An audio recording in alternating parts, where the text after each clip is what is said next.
너무 귀한데요. 이 친구가 이제 8살인데 언니가 전도를 했어요. 그리고 새 친구가 와서 우리 주영아 사모님, 우리 주영아 선생님 반에 복음을 전했습니다. 요걸 가지고 했어요. 요걸 가지고 글 없는 책 가지고 했는데 여기 보면 이렇게 금색은 천국. 천국은 슬픔과 눈물이 없어. 너 공부 안 해도 돼. 맛있는 거 많이 먹을 수 있어. 네 하고 싶은 거 다 했다니까. 와, 천국 가고 싶지? 네. 그런데 여러분 새카만 죄가 있으면 못 가. 다른 사람 미워하는 건 죄야. 죄 없는 사람 있을까 없을까? 없어요. 다 죄가 있어요. 그럼 어떻게 될까? 그러니까 하나님이 우리를 위해서 예수님을 위해서 이렇게 피를 흘려서 빨간색 피. 그러면 이 새카만 죄가 예수님의 피를 믿으면 이렇게 하얗게 돼라고 이렇게 말하는 어간에 8세 아이 중에 한 명이 저한테 딱 질문하는 거예요. 뭐냐면은 목사님 그 녹색은 뭐예요? 녹색 좀 이따가 그래서 제가 이렇게 얘기해서 이렇게 새카만 죄가 예수님의 보혈의 피로 하얗게 되고 그래서 우리가 어디 간다고요? 천국에 들어갈 수 있다. 근데 이 녹색은 뭐냐면은 성장이야. 나무가 새파란 요 나무가 자라듯이 우리의 믿음도 자라야 돼. 예배 드리고 말씀과 기도 생활하면서 너의 믿음이 자라야 돼. 제가 이렇게 얘기했습니다. 여러분 우리의 신앙이 성장해야 됩니다. 단순히 예수님이 믿고 천국 가는 거기에 머물러 있으면 안 된다는 거죠. 그러나 때때로 믿음이 성숙하고 성장하기 위해서 우리에게 동반되는 게 뭐냐면 고통입니다. 고난이 와요. 여러분 아이가 자라면서 딱히 부딪힌 데도 없는데 다리가 아프다 그래요. 자는데 엄마 다리가 너무 아파. 이런 일들이 비일비재하게 이러는데 만 4세에서 12세까지 아이들 중에 이런 아이들이 많아요. 제가 연구 결과를 보니까 절반 정도가 이런 고통에 시달린대요. 그 고통이 뭐냐면 성장통입니다. 성장통.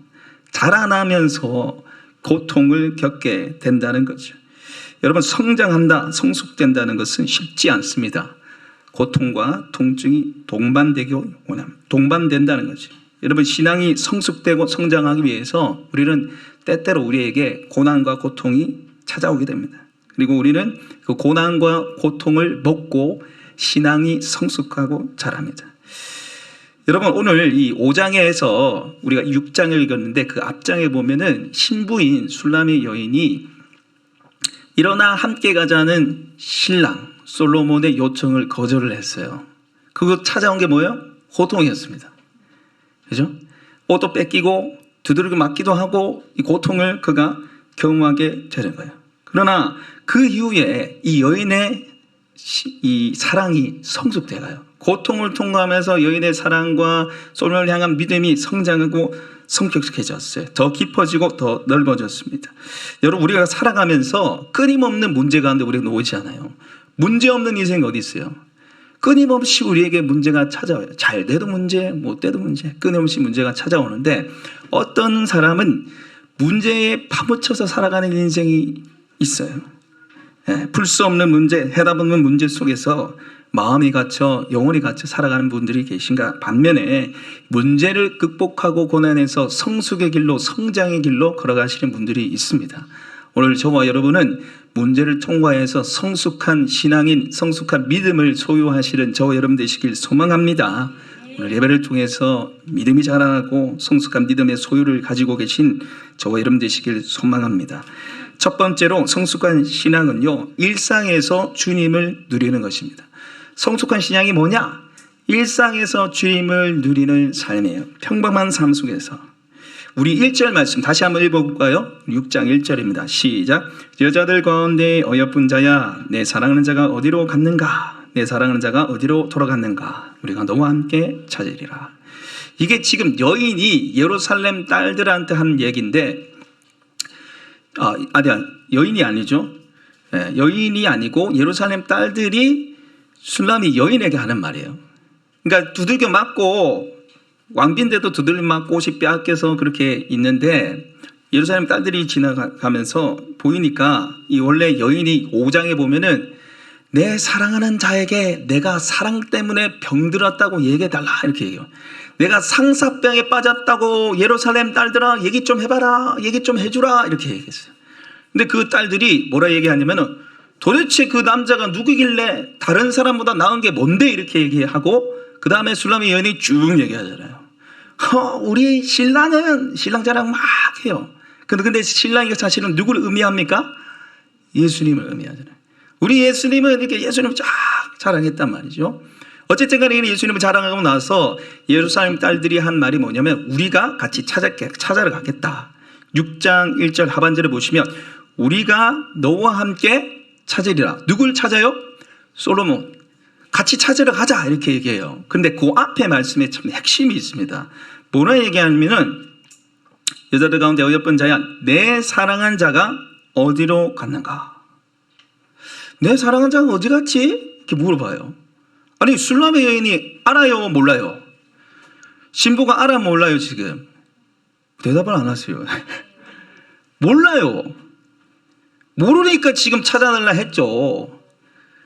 모르니까 막 찾아 헤맸잖아요. 거절하고 솔로몬이 갚으려는데 모르니까 막 찾아 헤매는데 그래서 찾아달라는 소리예요. 사실은 지금 찾아달라는 소리였는데 내 사랑한 자가 어디 갔는가? 이 말이 참 이게 보면은 상식에 어긋나는 말이에요. 아니 지금 몰라서 지금 찾아있고 좀 같이 좀 찾아달라 그러는데 내 사랑하는 자가 어디로 가겠는가? 어디로 갔는가? 다시 묻고 있단 말이에요. 근데 여러분 한번 잘 생각해 보세요. 솔로몬이 어디 갔는지 누가 제일 잘 알겠어요? 술람의 여인이 제일 잘 알죠. 왜요? 아내잖아요. 신부잖아요. 지금 이걸 환기를 시켜주고 있는 거 다시 생각나게 하는 거 네가 제일 잘 알잖아. 그리고 뒤에 핵심적으로 내 사랑하는 자가 어디로 갔는가? 내 사랑하는 자가 어디로 뭐라 됐어요? 돌아갔는가 됐어요. 원래 갔던 장소에 돌아갔다는 것을 넌지시 암시하고 있습니다. 네가 그 장소를 잘 알고 있다는 거예요. 여러분 술람의 여인보다 사실은 이 솔로몬이 어디 갔는지 잘 아는 사람은 없어요. 우리가 애를 잊어버리면 당연히 경주에서 잃어버리는데 부산 가서 찾고 이러지 안 하잖아요. 당연히 걔가 잘 가는 놀이터 뭐 친구 집 뒤지지 영 새로운 생판 모르는 데서 찾지 않잖아요. 마찬가지예요 지금. 솔로몬을 잃어버렸는데 어디를 가는지는 술람의 여인이 제일 잘 알아요. 그리고 돌아갔다고 얘기합니다. 그 장소가 어디냐면 오늘 2절 말씀 같이 한번 읽어보겠습니다. 시작. 내 사랑하는 자가 자기 동산으로 내려가 향기로운 꽃밭에 이르러서 동산 가운데서 양떼를 먹이며 백합화를 꺾는구나. 이거 지금 술람의 여인이 얘기한 거예요. 그리고 내 사랑하는 자는 솔로몬을 의미합니다. 내 사랑하는 솔로몬이 자기 동산으로 갔다는 거예요. 자기 동산으로. 알고 보니까 자기 동산으로 가서 거기서 지금 꽃밭에 이르러서 양떼를 먹이며 백합화를 꺾고 있다 이렇게 얘기를 하고 있습니다. 여러분 이 솔로몬이 술람의 여인을 두고 말할 때 아가서 4장에 보면 내 신부는 잠근 동산이요 이렇게 얘기했어요. 잠근 동산. 제가 그 설교하면서 잠근 동산은 솔로몬과 술람의 여인의 배타적인 관계, 둘 사이에서 누구도 끼어들 수 없는 관계, 오직 솔로몬만 열 수 있는 관계를 말한다 그랬어요. 동산이. 근데 이 동산이 은혜인 동시에 솔로몬과 술람의 여인이 만났던 장소예요. 동산에서 함께 만났고 동산에서 함께 사랑을 나눴어요. 근데 여러분 이 술람의 여인이 솔로몬을 만나기 전에 동산에서 뭐 하고 있었나요? 포도원을 가꾸고 있었어요. 즐겁게 행복하게요? 아니에요. 오빠들의 등살에 떠밀려서 억지로 포도원을 가꾸고 있었단 말이에요. 얼굴이 새카맣게 탈 정도로. 사실은 이 여인의 동산은 슬픔과 고통의 장소였습니다. 그 일상이 너무너무 힘들었단 말이에요. 괄시당하고 무시당했던 장소가 어디예요? 동산이에요. 죽어라 일만 했던 장소가 어디예요? 동산이에요. 그 동산에 누가 찾아왔어요? 솔로몬이 찾아왔어요. 솔로몬이 찾아와서 솔로몬과 사랑을 나누고 행복하게 지내니까 그 동산도 그렇게 힘들었던 그 동산이 천국으로 바뀌게 되는 것입니다. 할렐루야. 여러분 오늘 이 여인이 다시 그 동산은 일상을 말하는 겁니다. 일상생활을 말하는 거예요. 평범한 삶을 말하는 거예요. 근데 거기에 지금 솔로몬이 가 있다는 거죠. 거기에서 솔로몬을 만날 수 있다고 지금 여인이 고백하고 지혜 말씀을 보면 또 만나게 됩니다. 사랑하는 여러분, 우리의 신랑 되신 주님은 저 멀리 계신 분이 아니에요. 지금 우리와 함께 하시는 분이신 줄 믿습니다. 우리의 일상에 함께 하세요. 이렇게 예배 드리는 시간에, 목장 모임 시간에, 여러분 직장에 함께 하시고요. 여러분 가정에 함께 하십니다. 할렐루야. 여러분 하루하루 살아가는 그 현장 속에 주님 함께 하시는 거예요. 근데 영적으로 뜨겁거나 이게 막 열정이 많으신 분들을 보면은 특징이 좀 하나 있는데 평상시 일상에서 주님을 잘 만나지 못합니다. 일상에 안 계신다고 생각해요. 개인의 경건 시간, 뭐 주일 예배 시간에 별로 은혜 못 받고, 야, 어니 기도원의 원장님 아주 능력있게 딱 가더라. 어느 교회 집회 가면 난리 난다 카더라. 누구 목사님 설교 좋다 카더라를 따라서 쫓아가요. 그래서 평상시에 우리 주안의 교회 예배는 좀 별로야. 뭐 뜨거움이 없어. 목사님 설교 잘 못해. 막 이라고 막 그만 막 사모하고 막. 그러신 분들이 있더라고요. 여러분 그런데 쫓아다니면 은혜 받을 수 있어요. 뭐 저 은혜 못 받는 소리 아니에요. 그러나 여러분 조심하십시오. 잘못되신 분들이 굉장히 많아요. 어쨌든 간에 그런데 가면 은혜 받을 수 있는데 문제는 뭐예요? 일상에서 은혜를 못 받는 분들이 많다는 거예요. 종교적인 막 뜨거운 카타르시스를 막 갈구하면서 막 찾아다니면서 일상에 하나님 계신데 특별한 경우만 찾아다니니까 일상에서 주시는 은혜를 경험하지 못하는 거예요. 여러분 우리가 하루하루 살아가는 그 삶 속에 주님 함께 하십니다. 사랑하는 여러분, 오늘 여러분을 살아가는 삶 일상이 여러분 요즘 어떻습니까? 다람쥐 쳇바퀴 돌듯이 지겹고 버겁습니까? 어리동가 훌쩍 턴하고 탈출하고 싶은 일상이신가요? 그러나 여러분 그 일상에 하나님 함께 하세요. 그 일상에서 하나님 은혜 베풀어 주십니다. 목장 모임 같이 하고 예배 드리고 아침에 일어나서 남편 출근시키고 애들 챙겨서 보내고 집 청소하고 빨리 하는 그 일상 속에 하나님 함께 하신다니까요. 여러분 우리의 일상은 겉으로 보기 지겹고 버겁지만은 하나님이 곳곳에 보물을 숨겨두셨어요. 은혜의 보물을 숨겨두셨어요. 그 은혜의 보물을 발견하는 사람은 어떤 사람이냐면 우리 한번 따라 보겠습니다. 감사와 기도. 여러분 일상에서 하나님이 주신 은혜를 발견하는 비결은요 감사와 기도예요. 감사와 기도를 통해서 일상 속에 하나님 숨겨주신 은혜의 보물들을 발견할 수 있어요. 한 1년 전에 이맘때쯤에 가정교회 지역 모임에 목사님들하고 경북 수목원에 갔다 왔어요. 거기 갔다 왔는데 우리 경일교회 이양재 목사님 참 재밌더라고요. 그분이 우리도 교회 와서 또 집회도 인도해 주시고 세미나 인도해 주시기도 했는데 가서 보물찾기를 준비를 하신 거예요. 종이에 뭐 써가지고 보물이나 쓰고 꽝이나 쓰고 해서 저쪽에 다 해놨더라고요. 자 이제 보물찾기 시작합니다. 그러니까 뭐 70 가까이 되는 우리 목사님 사모님들이 와 하고 찾았다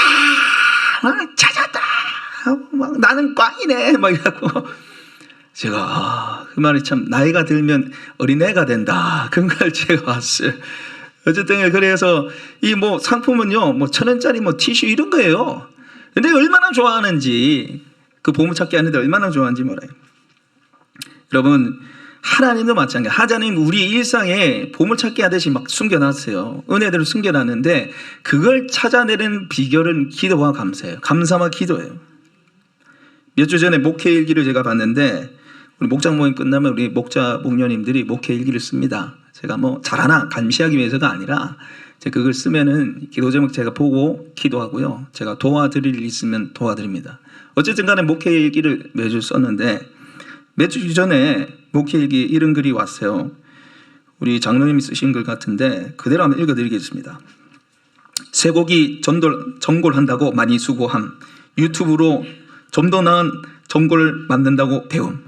새벽 2시까지 음식 다듬고 준비한 목장 식구들이 와서 맛있게 많이 먹어주셔서 감사하다고 함.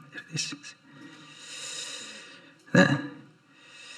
제가 이거 보고 이거 차성현 권사님 이야기거든요. 차성현 권사님께 제가 여쭤봤어요. 와, 어떻게 새벽 2시까지 그렇게 전골을 준비할 수 있냐고. 그러니까 목사님 너무너무 감사하고 행복했어요. 왜요? 그러니까 제가 그거 준비하면서 우리 목장 식구들 이름 불러가면서 기도했거든요. 그때 제가 기도하면서 준비하니까 너무너무 행복했어요. 제가 그 얘기를 하는 거예요. 제가 지난번에 말씀드렸지만 제가 개척한 지 얼마 안 돼가지고 새벽 3시에 계란 삶는다가 제가 울었어요. 제가 서럽고 힘들어가 저는 울었는데 우리 권사님 기쁨과 감사로 막 그걸 했다니 제가 너무 부끄럽더라고요. 예, 제가 목장 식구들 위해서 새벽 2시까지 기도하며 감사하며 그 말에 충격을 받았습니다. 그러면서 야, 우리 캄보디아 목장 식구들 너무너무 좋겠다. 할렐루야. 캄보디아 목장 식구들 너무 좋겠다. 남아군도 좋고 나고야도 좋고. 예? 제가 그 얘기 들으면서 야, 나도 저기 목장 모은하고 싶다. 예? 생각만 했습니다. 나고야 목장 우리 식구들 생각만 했어요. 저 나고야를 사랑하는데 어쨌든 간에 생각만 했어요. 제가 그러면서 와, 쇠고기 전골 얼마나 맛있겠노 이렇게 생각하면서 얼마나 행복할까를 생각해봤어요. 여러분 한번 생각해 보십시오. 목장 모임 음식 준비하면서 귀찮아. 왜 이렇게 자주 돌아와? 너무너무 힘들어. 그렇게 준비했다면 거기에 무슨 은혜가 있겠어요? 에? 무슨 하나님의 축복이 있겠어요? 근데 그거 준비하면서 목장 식구들 먹을 생각하니 행복하고 그 준비하면서 한 명 한 명 생각하면서 기도하니 너무너무 감사한 거죠. 감사한 거죠. 여러분 목장 모임도 청소하고 집 정리하고 여러 가지 일들 여러분 오픈하시는 분들 계신데 여러분 감사함으로 하시기 바랍니다. 기도하는 마음으로 하시기 바랍니다. 거기에 하나님의 은혜가 넘치는 거죠. 여러분 목장 모임도 그렇고 여러분 일상에 살아가는 삶도 마찬가지예요. 여러분 감사와 기도가 함께 할 때 여러분의 인생에 여러분의 일상에 하나님이 주시는 놀라운 은혜와 축복이 있는 줄 믿습니다. 거기에 하나님 함께 한다니까요. 일상에 하나님 함께하고 계세요. 거기서 주님 만나시기 바랍니다. 두 번째는 성숙한 신학은 내가 주님의 것임을 고백하는 신앙입니다. 내가 주님의 것임을 고백하는 신앙. 우리 아가서 6장 3절 말씀 같이 한번 읽어보겠습니다. 시작. 나는 내 사랑한 자에게 속하였고 내 사랑하는 자는 내게 속하였으며 그가 백합화 가운데에서 그 양떼를 먹이는도다. 아멘. 여기 나는 바로 술라미 여인이고 내 사랑하는 자는 솔로몬이죠. 내가 내 사랑하는 솔로몬에 속했다는 것은 나는 솔로몬의 것입니다 이 말이에요. 나는 솔로몬의 것입니다. 솔로몬이 내 겁니다. 이 얘기죠. 너는 내 거야 뭐 이런 말 하듯이 그런 건데 여러분 이 이야기가 사실은 오늘 처음 본 게 아니라 이 비슷한 얘기를 했어요. 그게 아가서 2장 16절에 나옵니다. 아가서 2장 16절에 보시면요. 내 사랑하는 자는 내게 속하였고 나는 그에게 속하였도다. 거의 비슷해요. 다 똑같아요. 근데 뭐가 달라요? 순서가 달라요. 그러니까 2장 16절에는 내 사랑하는 자 내게 속하였고 솔로몬은 내 거야. 그리고 나는 솔로몬 거야. 이렇게 얘기했는데 여러분 이 술람의 여인이 고난과 고통을 통과하면서 믿음이 성숙되고 사랑이 성숙되면서 어떻게 해요? 나는 솔로몬의 거야.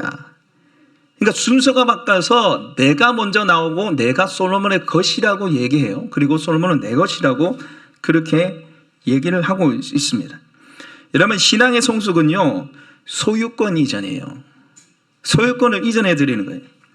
내 것이 아닌 하나님의 것이라고 고백하고 내 뜻이 아닌 하나님의 뜻을 추구하고 살아가는 게 바로 신앙생활이고 그게 신앙이 성숙됐다는 증거입니다.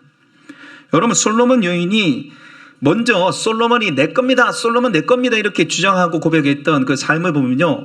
2장에서 솔로몬이 일어나 나와 함께 가자로 얘기했죠. 그때 반응이 어땠습니까? 내 옷을 벗었는데 내가 발을 씻었는데 안 돼요. 귀찮아요. 이렇게 했단 말이에요. 내가 나가서 문을 열어드려야 됩니까? 이렇게 했단 말이죠. 핑계를 댔어요. 나 못 가요. 핑계 대서 내가 원할 때 갈 거예요. 잠깐 기다리세요. 아직 때가 아니에요. 이렇게 했단 말이죠. 근데 고난을 거치면서 여인의 고백이 어떻게 변화돼요? 나는 당신의 것입니다. 당신이 원하실 때 당신이 부르실 때 제가 가겠습니다. 이렇게 얘기하는 거죠. 이게 바로 신앙의 성숙이라는 것입니다.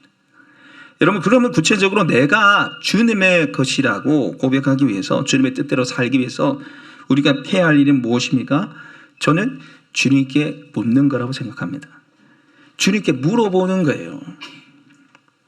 주님의 뜻을 묻고 순종하는 것이 내 삶이 하나님의 것입니다 라고 고백하는 것입니다. 내게 아니니까 하나님 뜻을 물어보고 거기에 드리는 게 바로 소유권 이전이고요. 그게 신앙의 성숙이고요. 내가 주님의 것이라는 거죠. 여러분, 저는 성경에 나오는 인물 중에 가장 주님께 잘 물어봤던 사람을 뽑는다면 저는 다윗을 꼽을 것 같아요. 다윗은 정말 많이 주님을 물어봤습니다. 귀찮을 정도로 주님께 물어봤어요. 우리 사무엘하 5장 19절 말씀 찾아볼까요? 찾기 힘드신 분들 앞에 보시면 됩니다. 사무엘하 5장 19절 470페이지입니다. 사무엘하 5장 19절 말씀, 사무엘하 5장 19절입니다. 470페이지. 힘든 분들은 앞에 보시면 남아 있습니다. 우리 같이 한번 읽어보겠습니다. 시작. 다윗이 여호와께 여쭈어 이르되 내가 블레셋 사람에게로 올라가리까 여호와께서 그들을 내 손에 넘기시겠나이까 하니 여호와께서 다윗에게 말씀하시되 올라가라 내가 반드시 블레셋 사람을 내 손에 넘기리라 하신지라. 아멘. 자, 여러분, 지금 어떤 상황이냐면 지금 다윗이 이스라엘 전체의 왕이 됐어요. 그때 블레셋이 쳐들어왔어요. 블레셋 입장에서는 지금 배신당한 거예요. 왜냐하면 다윗이 솔로몬에게 쫓겨다니면서 내가 이렇게 하다 죽지 하고 망명한 곳이 블레셋이었어요. 블레셋 군대 장관으로 있다가 보니까 블레셋 입장에서 왕이 돼버린 거예요. 이것이요, 배신감에 느껴서 군대를 싹 모아왔어요. 그래서 18절에 보시면 블레셋 사람들이 이미 이르러 르바임 골짜기에 가득한지라. 르바임 골짜기에 쫙 모였어요. 그러면 상식적으로 그러면 어떻게 해야 됩니까? 군대를 이끌고 가야 됩니까? 안 가야 됩니까? 당연히 가야죠. 저 북한군이 탱크, 비행기, 군사를 끌고 우리 서울에 쳐들어오면 우리 어떻게 돼요? 당연히 군사 데리고 가야 되죠. 그 당연한 거잖아요. 근데 다윗이 뭐라 하는 거 보십시오. 다시 19절에 보시면 다윗이 여호와께 여쭈어 이르되 내가 블레셋 사람에게로 올라가리까. 제가 전쟁 치러러 갈까요? 군대 데리고 갈까? 이걸 묻고 있어요. 제가 이거 보면서 아니 이게 왜 당연한 건 뭐지? 쳐들어왔으면 당연히 그 방비하러 가야 되잖아요. 방어하러 가야 되잖아요. 근데 이것조차도 다윗이 물어봤다는 거예요. 제가 지금 올라가는 게 하나님 뜻입니까? 라고 다윗이 물어본 거예요.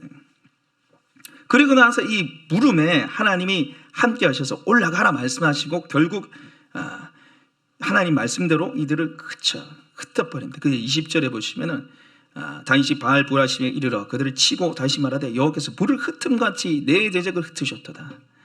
묻고 올라가니 하나님 승리하게 하셨어요. 그리고 또 물어봐요. 네.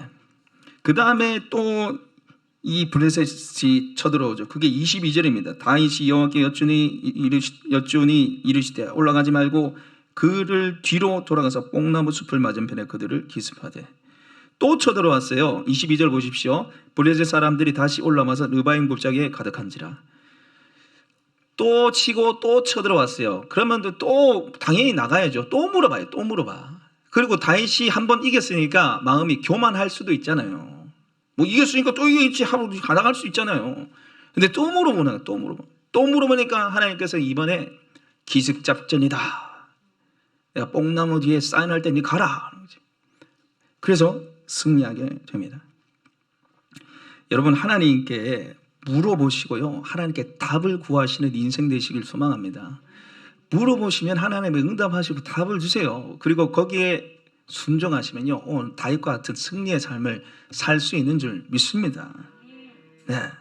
여러분, 이렇게 생각할 수 있어요. 목사님, 저는 하나님께 아무리 물어다고도 답을 안 하시던데요. 근데 여러분, 답을 주세요. 웬만하면 답을 주세요. 중요한 문제는 여러분 답을 주세요. 저도 하나님의 뜻을 구할 때가 있는데, 여러분, 제가 100% 이거 하나님 뜻이다라고 순종한 적은 거의 없어요. 거의 70, 80% 정도 이거 하나님 뜻인 것 같다면 저는 순종합니다. 100%대로 여러분 순종이 힘들어요. 하나님은 30%의 믿음 우리한테 요구하신단 말이죠. 그리고 하나님의 응답은요, 자, 귀에 대고 동현아 이래라 하시는 분이 아니라 하나님께서 이 예배 중에 말씀하시고요, 기도 중에 마음에 감동을 주시고요, 목장 모임 중에 나눔을 통해서 말씀하시고요, 심지어는 안 믿는 사람을 통해서도 말씀하세요. 안 믿는 사람도 들었습니다니까. 목사님 그런 게 어디 있습니까? 고레스 왕을 보십시오. 이스라엘 백성들이 바벨론 포로에서 귀환할 때 그 고레스 왕이 하나님 아는 사람도 아니었잖아요. 안 믿는 사람도 하나님 쓰신다니까요. 귀를 열고 하나님의 음성을 듣기를 원하면 하나님 응답하십니다. 응답하십니다. 그래서 여러분 묻는 게 필요해요. 묻는 게 필요해요. 그래서 지난주에 제가 하나님께 드리는 삶에 대해서 함께 말씀 나누면서 우리가 기도로 드리자. 알람을 맞춰놓고 5분, 10분이라도 기도하자. 제가 그렇게 말씀을 나눴습니다. 그런데 여러분 5분, 10분 하나님께 기도하면서 이거 주세요. 저거 주세요. 이거 해주세요. 저거 해주세요. 주세요. 주세요. 하다가 끝이지 마시고요. 한번 물어보십시오. 하나님 제가 어떻게 하길 원하십니까? 오늘도 제가 직장에 출근하고 애 챙기고 남편 뒷바라지하고 오늘도 제가 이렇게 해서 살아가야 되는데 제 직장에 이런 문제가 있는데 우리 아이한테 이런 문제가 있는데 하나님 제가 어떻게 하길 원하십니까? 겸손한 마음으로 듣는 마음으로 여러분 주님께 나가시기 바랍니다. 그리고 그 태도 때문에 겸손하고 묻는 그 태도로 인해서 하나님이 여러분의 삶에 복을 주실 줄 믿습니다. 겸손한 자에게 은혜를 주시죠. 묻는 것은 겸손하다는 뜻이에요. 그럴 때 여러분의 삶 속에 하나님 주시는 은혜 복이 있을 줄 믿습니다. 그래서 말씀을 정리하도록 하겠습니다. 성숙한 신앙은요, 일상에서 주님을 누리는 신앙이에요. 특별한 게 아니라 평범한 삶, 때로는 버겁고 힘든 그 삶 속에 주님을 누리는 삶이고요. 성숙한 신앙은요, 나의 것은 하나님 것입니다 라고 고백하면서 주님께 묻는 신앙입니다. 물을 때 하나님이 여러분의 삶을 축복해 주시고 책임져 주실 줄 믿습니다. 오늘 우리에게 주신 말씀을 생각하면서 우리가 같이 한번 기도를 했으면 좋겠습니다. 기도하시